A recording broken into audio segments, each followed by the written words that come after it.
Hello, I'm Chris from the FPL Dude, and welcome back to another Euro 2020 fantasy video for the 2021 season. In today's video, I'm going to build that best predicted team now to target the Euro finals. I believe that if you are using that wildcard chip or that limitless chip, this is going to be the perfect video for you. But even if you're not using any chips, I am going to discuss about those best 11 players that are going to be on the field, so that is pretty important as well. If you are new around here, please make sure to hit that subscribe button. Don't be afraid to give this video a thumbs up if you like it, as I'm preparing tons of content now for the FPL preseason. I'm preparing tons of content for the FPL season as well. You do not want to miss that. And I want you to give this video a thumbs up mainly because it will help this video get promoted, my channel to grow, so I could post even better and improved content in the future. Without further ado, let's begin. To begin with, I would say that there is one very important thing that everybody needs to know. There are not more than 2 guaranteed starter strikers. So guys, you want to change your formation. If you previously had 3 strikers, now you want to change it to 4-4-2, potentially to 4-5-2 or something similar. I decided to go for 4-4-2. As I've said, I believe that this game is going to end up 0-0. I don't think that any of these teams has that good of a chance to score a goal or advance. Both teams are going to be playing very defensively. They will try to not allow a single goal, because no matter who allows a goal, it is going to get extremely tough for the opposition then to be able to push higher, and defend those counter-attacks and so on and so on. So I believe this game is actually going to be very tight, and it is actually going to end up 0-0. So guys, I'm going to try to build that best team out of that now. I've changed to 4-4-2 as I've said, because I'm going to go with 4 defenders, as I believe that one of these teams has extremely good potential to keep it clean, if not even both teams, guys. So I will start by bringing in those defenders. Bonucci is going to be the first one, and then it's Emerson. Even though I have criticized Emerson a lot, I believe that he does play in that advanced position for Italy. He is always pushing high on the field.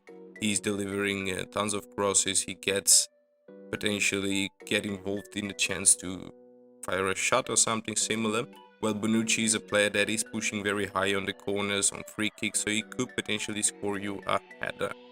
Now let's go to that in, and I'm going to bring in Donnarumma, guys, as well. This had been the toughest decision for the finals between the 2 players. It's Donnarumma and Pickford. I believe that this decision is going to be pretty much the most important one to make for these finals, as everybody else is going to have pretty much the same team. While the goalkeepers, I believe, are going to be around 50-50. And so whoever picks that right goalkeeper is going to get those extra points, and I believe should advance and get to a better rank for this particular match day. So yes, I'm going to go for Donnarumma, as he has been brick wall throughout this whole tournament. I believe that he has been brick wall for AS Milan as well. He's one of those best goalkeepers that is being involved in this whole tournament. So yes, Gianluigi Donnarumma is going to be my number 1 goalkeeper for this one. Now let's go to those English defenders. The first one that I'm going to bring in is Walker. He has been like a talisman for me now throughout this tournament. I believe that I should potentially keep him as fast as I should keep him now. And the next one that I'm going to take to my team is Luke Shaw. He has been amazing, guys. He has been amazing for Manchester United. He has been amazing for England now. He's very good at defending, while he does have very good qualities for offensive positions as well. So he does get to advance forward positions where he gets to deliver tons and tons of balls into the box, guys. So yes, these are going to be the 4 defenders that I'm going to go for from this team. It's Bonucci, Emerson, Walker, Shaw and Donnarumma to be my goalkeeper. As for those strikers, now it's very easy. It's Immobile and Kane. There are not any other 2 strikers that are guaranteed to start. These are the only 2 strikers, and everybody else is going to pretty much have all of these 2 strikers. If you go for somebody else, you are just going to make a dumb mistake. Sorry. For the midfielders now, you pretty much want Sterling and Insigne. These are the 2 guaranteed players that are key players for their team, that are very dangerous. Sterling is very fast. If he gets in a counter-attacking positions, he can run past the players. He can potentially even score a goal or something similar, because he would have, I believe, Di Lorenzo on that side, and Di Lorenzo is not even comparably fast as Sterling is, so he could potentially do very high damage on counter-attacking. Well, Insigne is a bit of a different type of player. He's not as fast as Sterling is, but he does make very good small short passes, and he does fill into those channels very well as well. So these two players are guaranteed starters for that team. And as for those two others midfielders, now you could potentially go for Sancho if he gets to start. You could potentially go for Mount if he gets to start, and Foden. Whichever player plays in that winger position for this team for the finals, you go for that player. Just for the to be able to complete this team, I'm just going to go for Foden. But as I've said one more time, look at the lineup. The lineup should be out before the deadline, so you would have 1 hour to actually go in and fix the team. So you would have 11 starters, or 11 players that are guaranteed to start. And then the bench replacement will not matter at all. So the bench replacement does not seem to matter at all for the finals, except if something terrible happens for that hour between the lineups are online and the match starts. If something terrible happens for that particular hour, then yeah, you potentially need some bench replacement, but it has not happened for so many years now.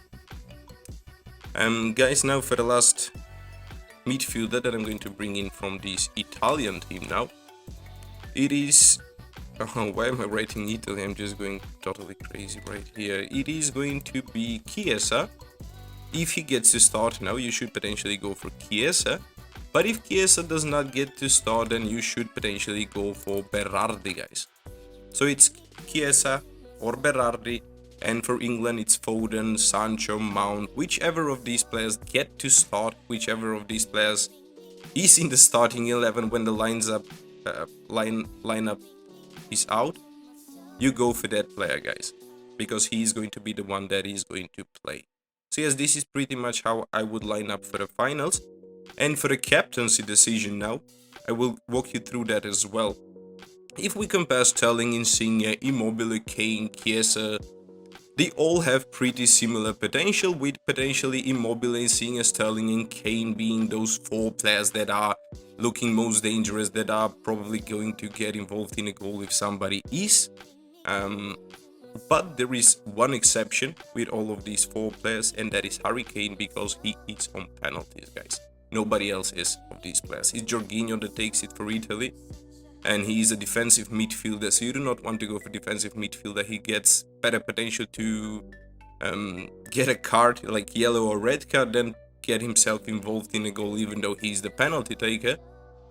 You want to go for Harry Kane, as he does have similar potential as Immobile, Sterling, Insigne, if not better, but he's on penalties as well. So yes, Kane should potentially be the one that is going to be the captain for you for the finals, as I am myself going to use Harry Kane as a captain as well. I think that seemed to be the only right decision. So guys, if you thought this video was of any help, please do give it thumbs up. Don't forget to subscribe if that is something you have not done already.